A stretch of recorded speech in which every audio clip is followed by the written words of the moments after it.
Hello everyone, this is Praveen Sharma. I welcome you all on behalf of cloudbased. Today we are here with very dynamic and young industry stalwart, Mr. Nikhil Arora, Vice President and Managing Director of Intuit India. Nikhil is responsible for charting Intuit's strategy in India as a company that builds its business with in India for India philosophy. An MBA by qualification, Nikhil has over 18 years of global experience in corporate strategy, international operations, marketing, and finance in the areas like India, Russia, Central Asia, Eastern Europe, and United States of America. Hello, Nikhil. I welcome you on cloudbased. It's a pleasure to have you here. Thank you for welcoming me, and it's great to speak to you and the members of CCA. Thanks. So, Nikhil, my first question to you would be, can you elaborate on Intuit's strategy or Intuit's philosophy in India for India? Yeah. So, before I kind of talk about the Intuit strategy in India, let me kind of just paint a picture of what the mission of Intuit is globally, which was started by our founder, Scott Cook. The story goes that he used to observe his wife actually balancing checkbooks on the table, and there was a lot of challenges he used to have. That why does it take his wife so much time to kind of balance checkbooks? Right. And that's how his whole journey of finding financial solutions for customers started. And the mission he set for the company was to profoundly change customers' financial life. So profoundly that they can't imagine going back to the old way. So his journey started by, observing his wife, which was starting customer back, and then kind of experimenting the way into finding products. So Intuit's mission globally stays the same, which is, changing, customers' financial life so profoundly. You can't imagine going back to the old way. In India, we started in 2005, and, our vision here is to serve 1 in 4 small businesses by 2020. Right. And essentially our strategy is kind of focused on 3 pillars. One is to be the operating system behind small business success. Right. Invest in Indian employees and really leverage the talent pool. Right. And also learn from the best of class in India. Great. So and what is it for India specifically? You gave a new philosophy called In India for India. So if you can elaborate a bit. Yeah, certainly. So we started in India in 2005 when we started our development center. As you know, many Silicon Valley companies started development centers here because there was a huge depth of talent. As we started experiencing the India ecosystem, we recognized that there's a lot of opportunity in India. As you know, in the small business space is really, really huge, 48 million small businesses, number of CAs, 125,000 CAs. So the company made a decision that this is a key strategic market. Okay. And in a key strategic market, we also had to recognize that we have to kind of be more local than the locals, which meant how do we create products for the country, or how do we customize the products for the country. Hence, In India for India is really focused back on serving being the the ecosystem behind small business success, and really leveraging the employees and leveraging the best in class in India. Okay, so briefly, if you can, tell us how India as a market has been different from the market of developed countries, which you have tapped. Yeah, as you know, India is almost a continent in itself, and when we rank India against kind of other countries in terms of where we are today, today we have offices in Australia, Canada, the UK, and in Singapore and India. Right. India is kind of in a different stage of cloud adoption. If you think through other developed markets, the cloud or the broadband connectivity is pretty high. India is still kind of the early days. So India, there is kind of a new India, which is really the tier 1 cities or perhaps the tier 2 cities, which is really shifting very fast to the on-the-go way of doing business, the mobile way of doing business, and then there's the old India, which is kind of catching up there. Right. I think compared to developed markets, perhaps there is more uniformity, there's more consistency. I think India, you find more uniqueness or more distinct attributes of different geographies. So we have to look at our strategy of execution very differently. Right. So, as you yourself said that India, there are very much distinctions, are itself in this market only. So how adaptive are Indian consumers to the web-based accounting software, because uh, desktop-based accounting application softwares are already prevalent and are popular in the market? Yeah, yeah, it's a good question. You know, if you see the evolution of where web adoption technology is going, I think, you know, India is pretty far along in terms of customers actually, you know, looking on the web for information. You know, if you look at e-commerce as an example, right, there's a lot of discovery process which is already happening on the web. If you just dial back maybe 8-10 years back, we would all go the manual way, right? Right now, the first place we go is to actually search on the web and actually even evaluate the product on the web. Right. But I think the last mile connectivity or last mile fulfillment, the customers still expect some sort of, I would say, a human touch or some sort of, you know, a touch point with the with the kind of the product provider. So I think the curve is moving fast. Today, if you look at small business space, we got about 10 million small businesses on so-called using computers on or some sort of a desktop thing, out of which we believe about 20% are kind of on cloud. So that space is really about 2 million in small business. And I think it's growing very fast. And you know, if you look at the macroeconomic trends, are the number of devices, which means laptops, iPads, are they increasing? Yes. Is broadband connectivity increasing quite fast? Yes. And the, you know, appropriate adoption is increasing fast. So the web-based receptivity is increasing quite a bit. I think the challenge is really more around, you know, how do we show them the benefits? How do we show them that you know, it's secured and so on? Right. Following the same you know, thought, you know, there is a subtle shift in brand India across globe, you know, after the new government. Also, the new emphasis of startups and entrepreneurs are, you know, we can see.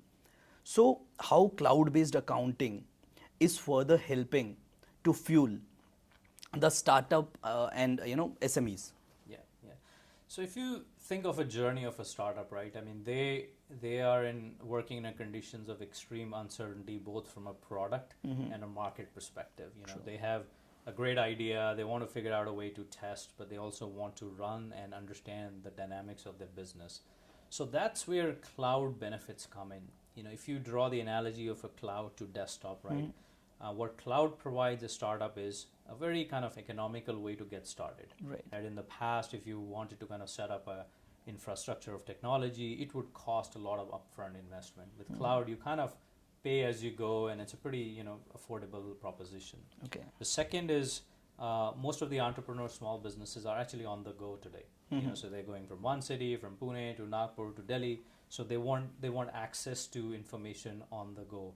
So what cloud provides is kind of anytime, anywhere access. Wonderful. And third is, I think, the collaboration, right? The collaboration between their stakeholders and, you know, accountants, for example, right? The accountant is the most trusted advisor.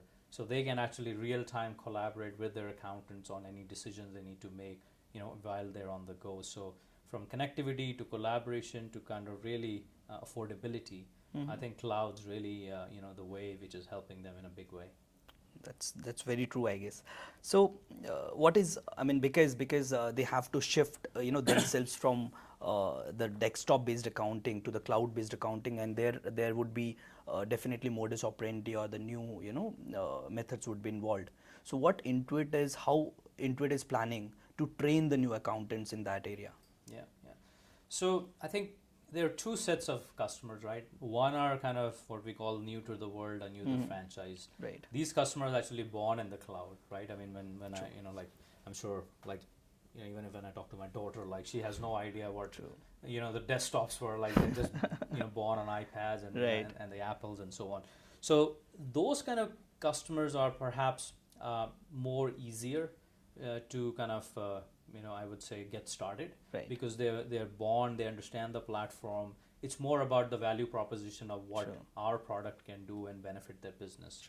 The other set of customers who were on some sort of a legacy platform or an old platform, you know, there we need to do a lot of kind of, I say, work to just help them understand the benefits, help them understand the value prop, help them understand the ease of use and so on. And what Intuit does both for the customers we are migrating and the customers who are born in cloud is through a go-to-market strategy.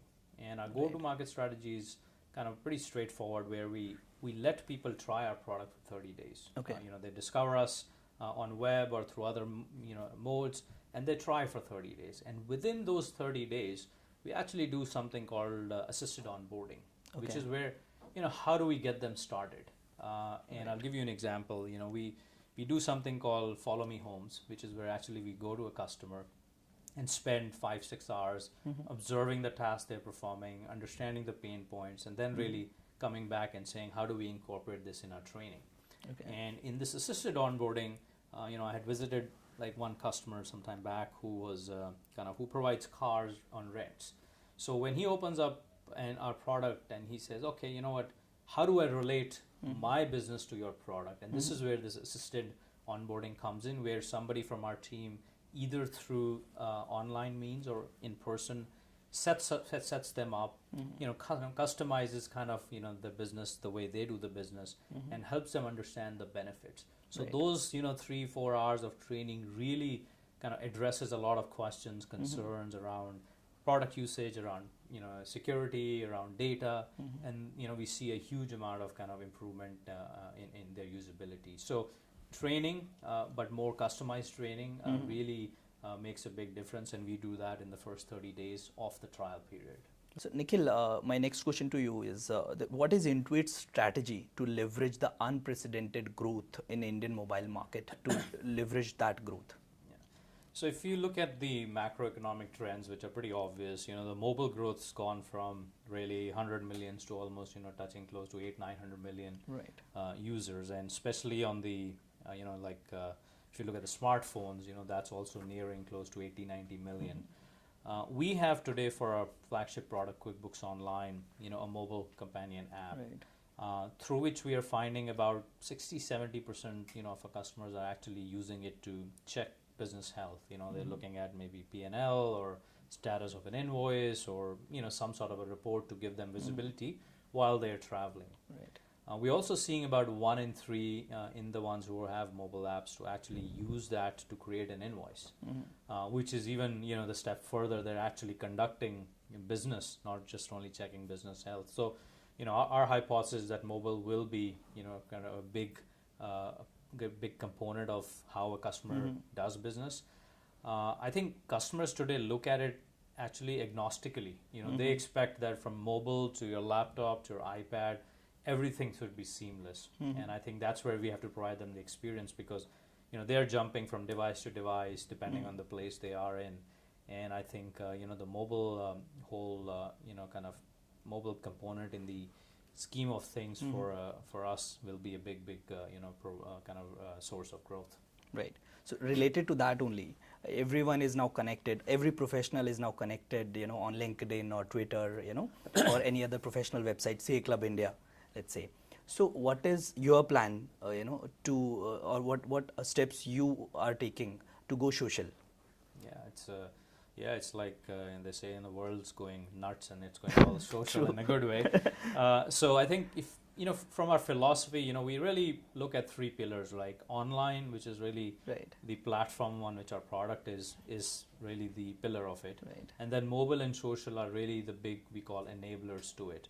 Mobile we just spoke about, but social is, I think, a great way to really educate customers, then engage them, and actually service them.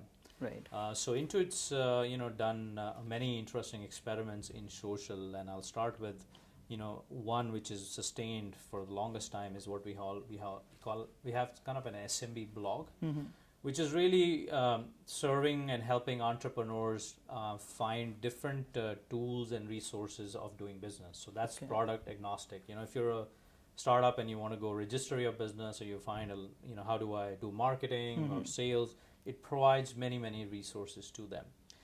Secondly, we last year, we on the CA day, we actually ran a day of kind of a social experiment where we had an app created on a phone where the small businesses were actually able to kind of talk about their accountants in a complimentary way, celebrate them, give a high five to them and so on. And that was a huge success. That's great. And third, we also have kind of what we call a trainer writer network, which is where we have a few set of CAs from India who actually contribute by writing about issues, about challenges, about best practices.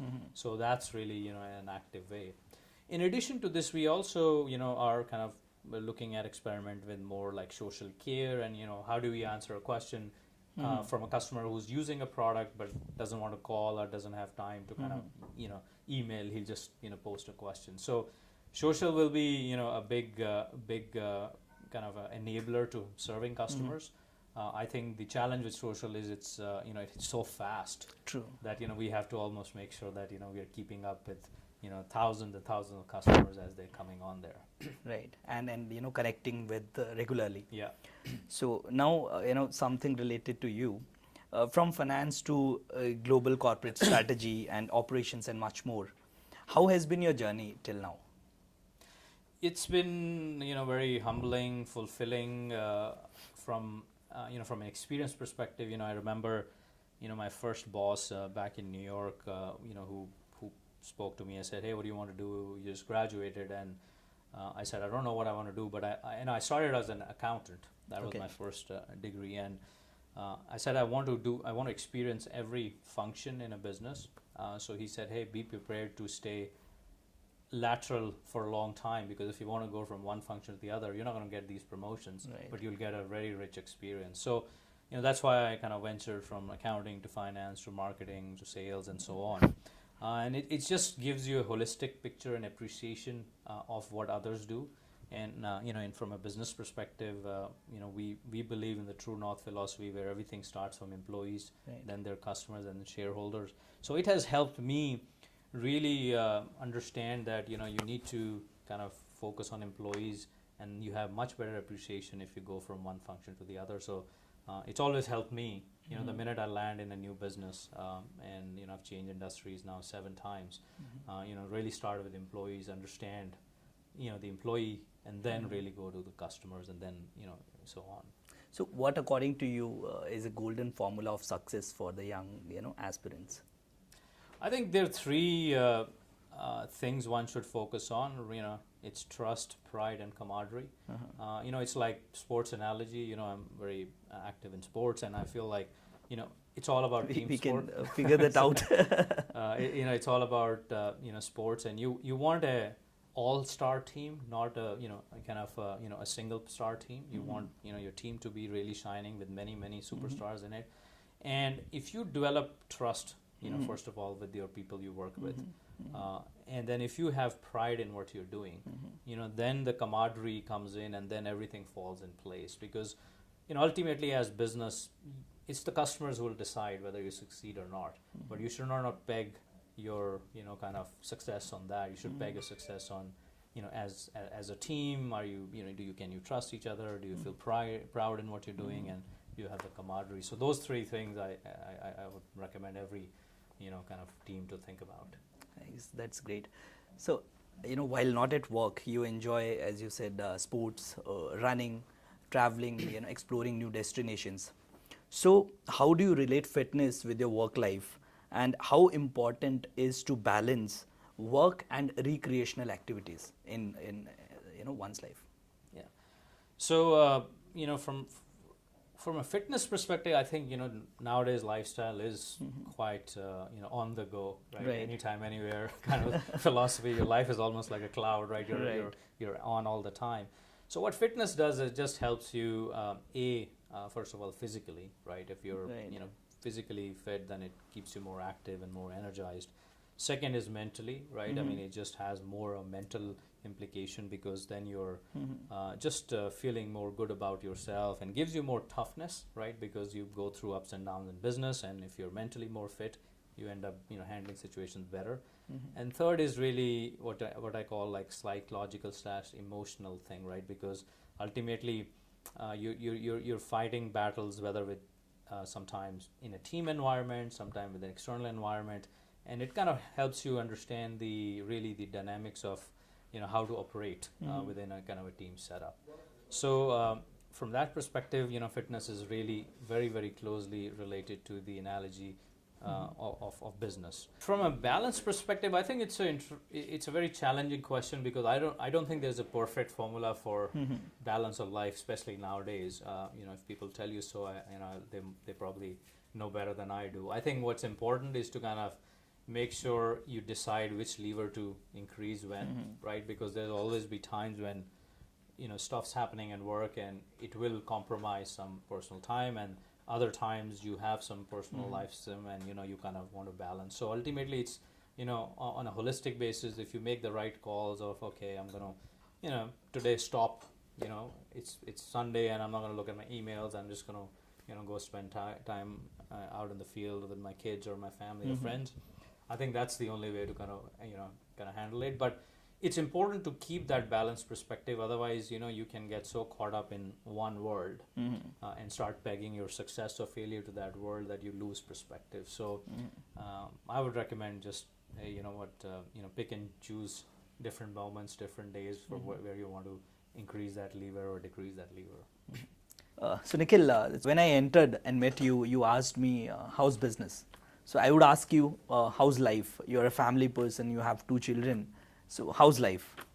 Life is wonderful, and as one famous person has said, life is all about ability to learn, unlearn, and relearn. So that's the philosophy I tend to follow. From a family perspective, life's very fun. I got 2 kids, a daughter and a son. I got a lovely dog, and of course my wife. So it's always fun to kind of, especially moving back to India. There is just so much things for them to do, because you got a lot of course, family, friends, and kind of places to go. So they're keeping me more than happily busy. So life's good on that front. In terms of really, how would I answer the question you asked around, hey, kind of you said, business is good, life is good. I feel like, the measure is, at the end of the day, do you feel satisfied and have you impacted people's life, right? Ultimately, True. We all take back, we all go back home and we feel good about have we changed lives in some form or structure in a small way.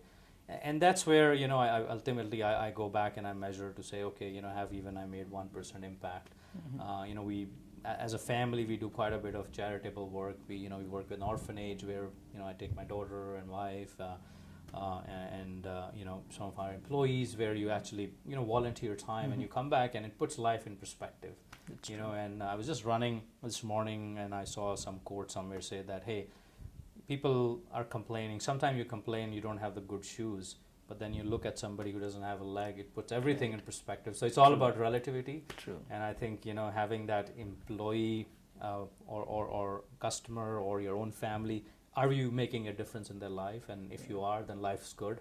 True. And that's true. where, I feel like I measure. And otherwise, as you know, life's on the go and it's fun. And from any stage of business, there will be no better stage than this one today, because we have mobile, you got online, you got social, you got everything going. So great stage to be in. It's wonderful. So finally, would you like to give any message to our viewers and members? Yeah, first of all, I think I want to really compliment you on really building this great platform. I think it's kind of a first on its own, Right. Where you're actually engaging the whole community, right? I mean, it's not just accountants. You got students who are studying accounting. You got bookkeepers. You got kind of the whole three-sided, I would say, network going. So it's great.